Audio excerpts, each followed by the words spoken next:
राधे राधे दोस्तों, आज सोमवार व्रत की कथा सुनाने जा रहे हैं जो शिव भगवान के ऊपर कही गई है। जो शिव भगवान की कथा सोमवार व्रत कथा सुनता है उस पर भगवान का असीम कृपा होती है, आशीर्वाद प्राप्त होता है उनको। तो सोमवार व्रत कथा इस प्रकार है। एक समय की बात है कि किसी नगर में एक धनवान साहूकार रहता था।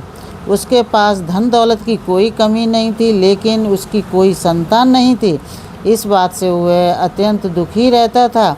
संतान प्राप्ति के लिए वह हर सोमवार को भगवान शिव का व्रत करता था और पूरी श्रद्धा से शिव मंदिर जाकर भगवान शिव और माँ पार्वती की पूजा अर्चना करता था।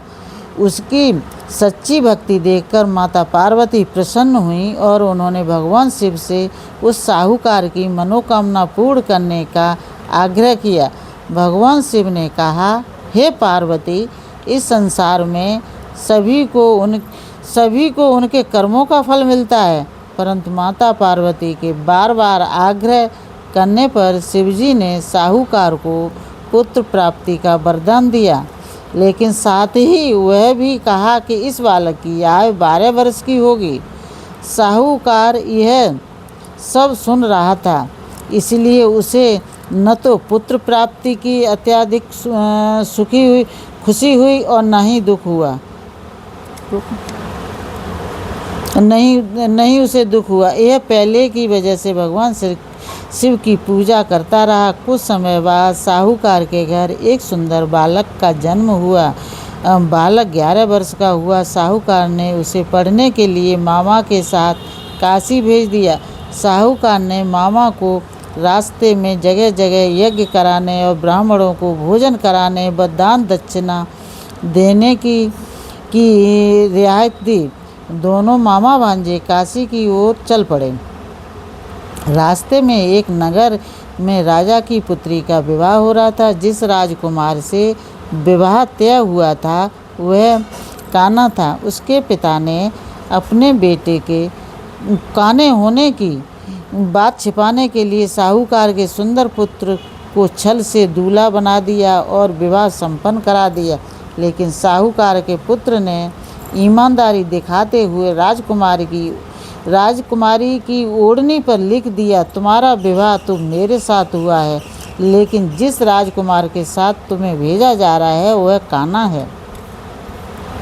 जब राजकुमारी ने ये पढ़ा तो उसने उस राजकुमार के साथ जाने से मना कर दिया और बारात वापस लौट गई। उधर साहूकार का पुत्र अपने मामा के साथ काशी पहुंच गया और विद्या अध्ययन करने लगा। जब बालक की आयु 12 वर्ष पूर्ण हुई तो उसी दिन काशी में यज्ञ का आयोजन रखा गया। बालक की तबीयत अचानक बिगड़ गई और अंदर जाकर सो गया और कुछ ही देर में उसके प्राण निकल गए। उसके मामा विलाप करने लगा, यानी जोर जोर से रोने लगा। उसी समय भगवान शिव और माता पार्वती वहाँ से गुजर रहे थे। माता पार्वती ने रोने की आवाज़ सुनी और मृत बालक को देखकर पहचान लिया। उन्होंने शिव से विनय की कि हे नाथ, इस बालक के माता पिता इसके वियोग में प्राण त्याग देंगे, कृपया इसे जीवन दान दीजिए। माता पार्वती के बार बार प्रार्थना करने पर भगवान शिव ने उस बालक को पुनः जीवित कर दिया। शिक्षा पूर्ण करके बालक अपने मामा के साथ घर वापस लौटने लगा। रास्ते में वह उसी नगर से गुजरा जहां उसका विवाह हुआ था। राजा ने उसे पहचान लिया और अपनी पुत्री को बहुत सारे धन धान्य के साथ उसके साथ विदा कर दिया।